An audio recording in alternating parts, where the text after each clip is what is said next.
Hello everyone, welcome back. Uh, Today I wanted to give some update on how I plan to release these videos. I wanted to give it a structure so that people who are subscribed or who are looking at these videos, they understand how am I going to release these videos. So I'm thinking to release these videos on bi-weekly basis. When I say bi-weekly, that means one particular topic gets continued every bi-weekly. I wanted to start with something which is beginner friendly. Uh, for example, somebody is getting out of college, or they have used maybe Windows operating system. They want to learn Linux, right? So that is, for example, we do it for the first week. Second week, we'll be going through some advanced topic. It could be, Kubernetes, Linux internal file system, any other in-depth subject. And the third week, we'll continue from where we left with the beginner level, and we will start building from there. Fourth week, we'll again go to a new topic. We'll something which is, either voted by people, requested by people, or something new, something very interesting for advanced users.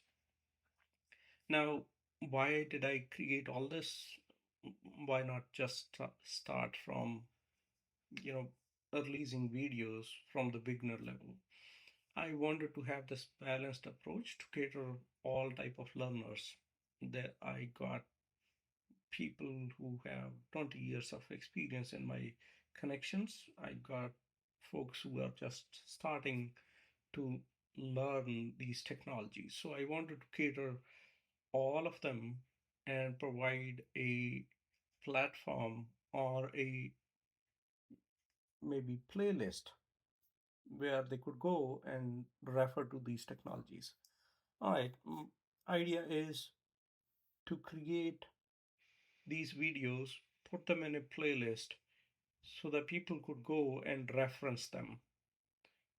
It could be to a specific topic, it could be about learning Linux only, it could be learning Kubernetes only.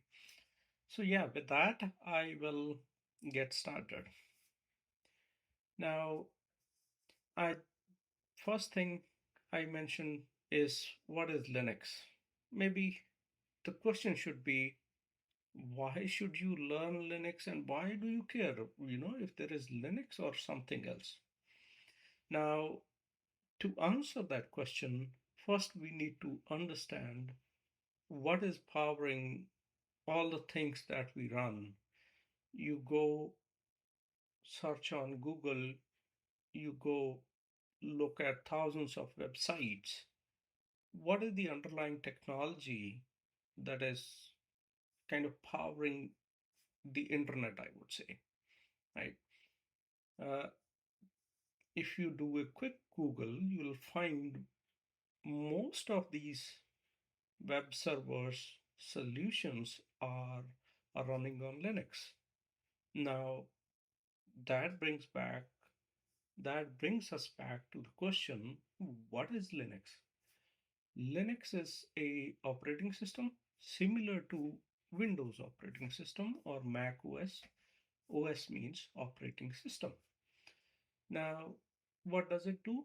Like I was talking about, it powers most of the websites. Doesn't stop there. It powers appliances in your house, powers Android phones, powers cars. You have Linux running on things where humans are not even uh, reached there yet. Example is the Mars rover. It is running Linux operating system, Unix. Anyways, idea is we are looking at an operating system which is so powerful that it is powering almost all the supercomputers in the world today. It is fueling all kind of research on Gen AI. Um, Again, the backend is Linux. So if we know this is so powerful, why not start learning about it? Uh, Again, that trying to answer the question, why should you learn Linux? It is foundation of modern tech. I talked about, cloud computing, all these websites that run, uh, DevOps, AI, artificial intelligence, and machine learning workflows, right? Then what are you getting out of it? If you spend so much time to learn about something, is it going to help you? Yes, it does. It opens doors. There are thousands of opportunities available. If you look for people who are making good money right now and their skills in demand, you'll find Linux is the base of almost everything in the industry right now. You'll see a lot of roles related to SRE, DevOps, security engineer, cloud engineer, but there is one thing common, that is Linux. If you have good foundation on Linux, all these opportunities open up for you. So now we know why Linux, how is it going to help you? And with that, let's look at some history of Linux. Uh, just a reminder, this these videos are not going to be theory lessons only. There'll be a lot to do hands-on. You'll be able to run commands on your laptop, your desktop, in cloud. We'll get into it. Okay. Anyways, coming back to brief history of Linux. Linux started back in 1991. A guy named Linus Torvalds, he created it. And when he created it, he decided to make it open source. When you say open source, what does it mean?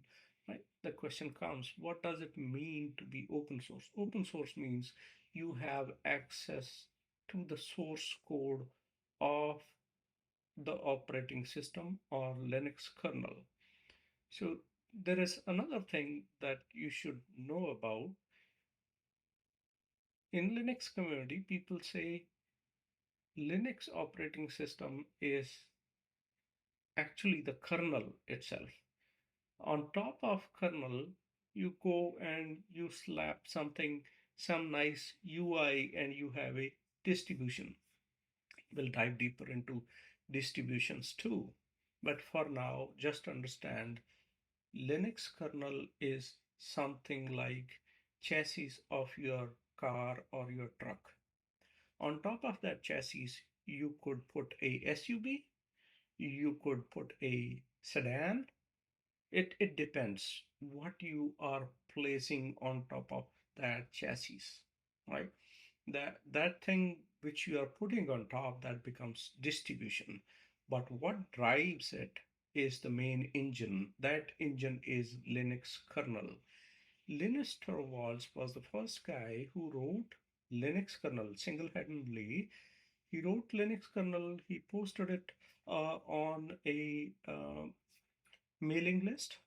In those times, there were mailing lists. He was kind of frustrated with limitations of Minix. At that time, there was Minix operating system, there was Multics, there even DOS.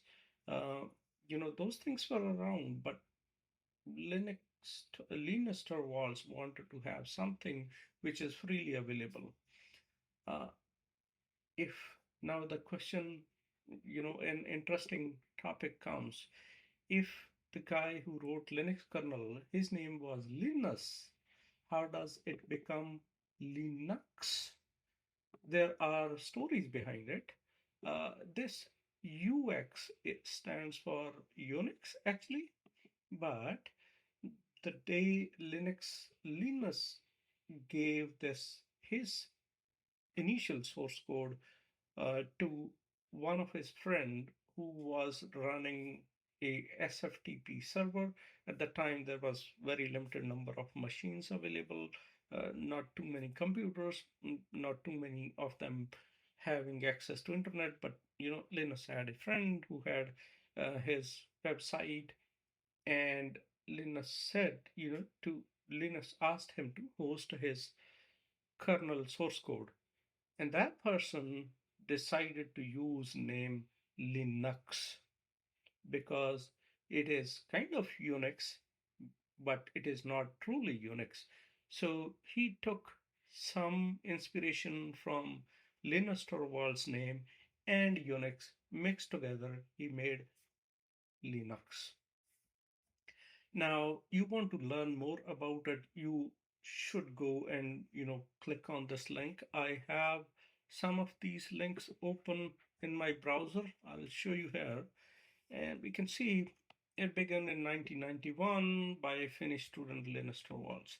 Anyways, I'm not gonna read through it, but these guys were the initial creators of Unix operating system. Ken Thompson, Dennis Ritchie, uh, and after they created it, in 69 and 70s at AT&T Bell Labs, uh, it was adopted by many universities. It used to be taught in, different universities, and that's how, in the end, you can say, Linus also got his hands on Minix when he was, reading about it. But anyways, you can see it is this one is his first post where he mentioned that he's creating something which will run on 386 486, and it might not be a big thing, but he wanted to share and requested people to contribute. Right, you can read about it in your free time, or pause this video, read about it. But anyways, uh, his idea clicked, and people started providing him their code. They started contributing, they started providing feedback, they started fixing bugs in his code. That's how Linux was born. Now, uh, in the document that I have prepared, it takes you to the wiki page which I was showing you. Then there is very interesting. I wanted to add a fun fact. If you go on this link, there is a very nice song created by Suze Music Parody, which name is Linus Set. Link for that also is provided here. If you go and you can play it, very nice song, right? Now you want to learn more about who is Linus Torvalds and about his history, just search his name. I'm looking at Britannica. It talks about when he was born and all that. Now he's 55-year old. I wish he's not getting old, but you know it is what it is. Anyways, coming back to Linux, every operating system has something called a mascot or a icon. Like for Windows, they have this Windows icon, right? Um, Linux has something similar, which is called Tux. Now, there is a story that Linus Torvald was bitten by a penguin. That's why they picked up uh, Tux as mascot for Linux kernel.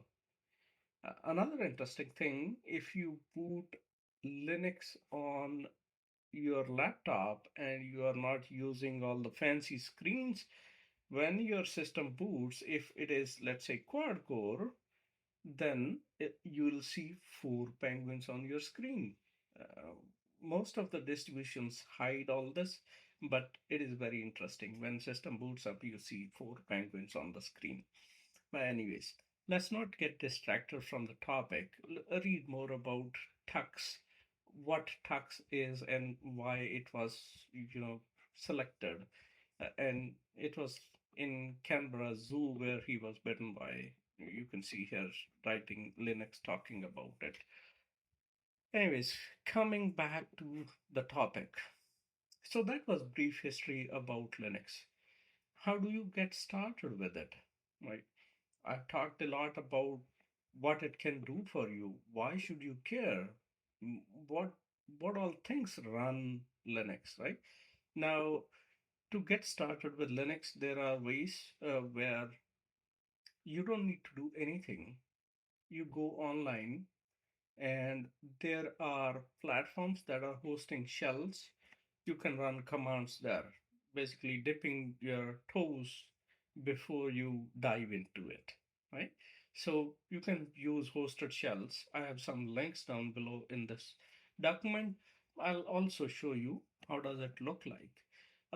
There are another thing is called live environment. Now, what is live environment? Live environment is running Linux from a USB pen drive or from a CD-ROM if you still have CDs or DVDs around, or you have a system where you have DVDs. Anyways, a live system is where nothing gets preserved. It's a copy of Linux environment running in the memory of your system. You have full-fledged system, you have browser, you go to browser and you know access maybe Gmail, you know you can install softwares, you can do so many things. uh, it is similar to what you can do on your full-fledged laptop, but doing it in live environment, only caveat is you lose all the settings that you have done because it was live, it was in memory. There are ways to preserve that as well, but we'll not be diving into it. But anyways, that was a bit about what is live environment in Linux. Then next way to use Linux is installing it on hard drive or on a pen drive and then using it from that device, right? It could be your hard disk, could be your SSD, NVMe drive, or a pen drive. Uh, what's the benefit of doing this? You will be able to save settings. When I say settings, maybe you have installed a very nice theme on your Linux desktop. Maybe you have um, set a very nice wallpaper. You have configured your shell. We'll talk about all this. All those settings you want to save. You have maybe installed five softwares. You don't want to install them every time when you boot up, when you start your Linux, right? So that is the way of using Linux by installing on your system. This is something we'll look into at the very end. Why? Because I don't want you to go and wipe out your existing maybe Windows environment or something. But before we get to this level, I want you to kind of understand how does Linux look like, right? So, well, I have given some links here. Like there is a link to Killer Coda, which is a website which hosts some of these, you know, shells. Let's take a look at it. In fact, here we go. All right, so yeah, this is killercoda.com playground, and then in scenarios you go click on Ubuntu. Limitation with this is, this runs up to 4 hours. If you are Plus member, you can run it for longer too. But this is how Linux looks like, except this side of it. This shell, basically, this is what Linux is, or this is how Linux looks like. Now, it is very different from the way people are used to interact with computers. People generally go any UI, they do click, click, click, and they are able to consume things. Linux is a very different kind of operating system. It is heavy on command line side. Now, this is something people feel scared about, but don't worry, we will dive into command line too. Uh, In fact, we'll be building from command line and slowly getting towards GUI. Uh, if you think you want to run a browser in it, and you are eager to kind of get your hands dirty, I would say search for, just search for Ubuntu and download the ISO. There are tools available. For example, there is a tool called Rufus. Let's say search for Rufus ISO. There are many videos available that talk about how to kind of install Linux. But anyways, what I was trying to get to is, with Rufus, you can write the ISO on a USB drive and then use Linux from that, and use a live Linux distribution rather than installing it. We will get into installation too. But getting back to the topic, Linux. When you are at shell, what do you do? What are the things possible? So this live shell is interactive. You can run commands. For example, very first command I typed is ls. Ls is for listing files. I did ls and it gave me something in output, right? It says file system. If you want to see, is it really a directory, you do ls hyphen l. So this hyphen l is a argument to the command. So you do lsl, right? Now it says it is a link, it is pointed to slash, and what is slash, right? So if I do this, then it shows directories under it, but it doesn't tell me what is slash. So you do lsld. Now you see it shows you a output. I think for now we have enough information. I would stop here. In next video, I'll talk about what does this mean and why this starts with L and why this starts with D. All right. So before I go back, I have few more resources included in it. So what all I did and what all we talked about, this is just a recap, release plan for the videos. Why should you learn Linux? You know, why should you learn Linux first versus getting into Kubernetes and then figuring out, right? Or getting into clouds, then figuring out you are missing the basics, right? Now, getting started with Linux, taking the history of Linux, we talked about different how to use Linux operating system. Initially, we'll be focusing on uh, hosted shell. Let me move it to align with how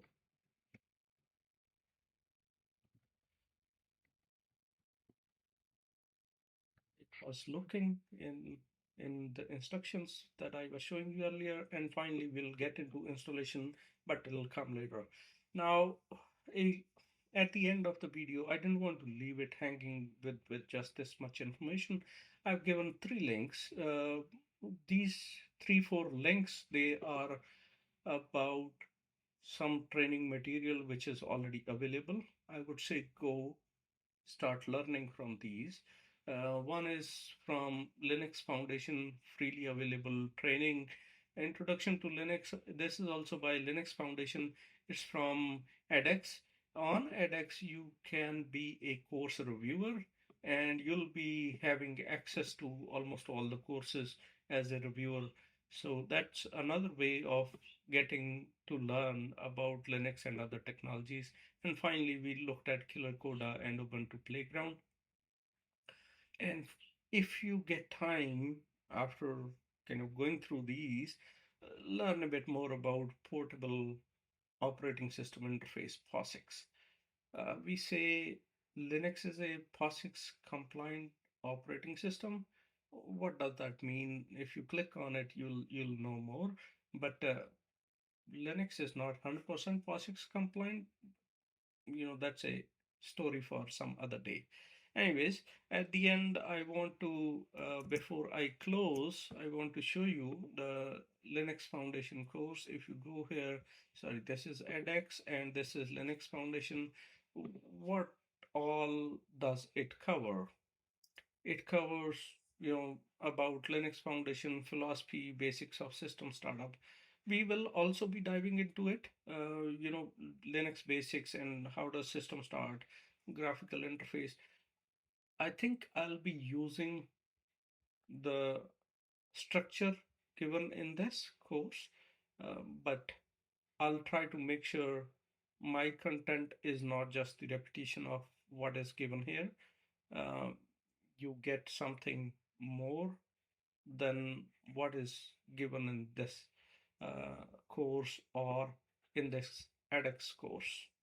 Anyways, you are welcome to continue working on my tutorial or work on this and come back to my tutorial to see if you find something new. And this is the last link which talks about POSIX, and all this is included in the repository, and I'll be posting the repository link as well.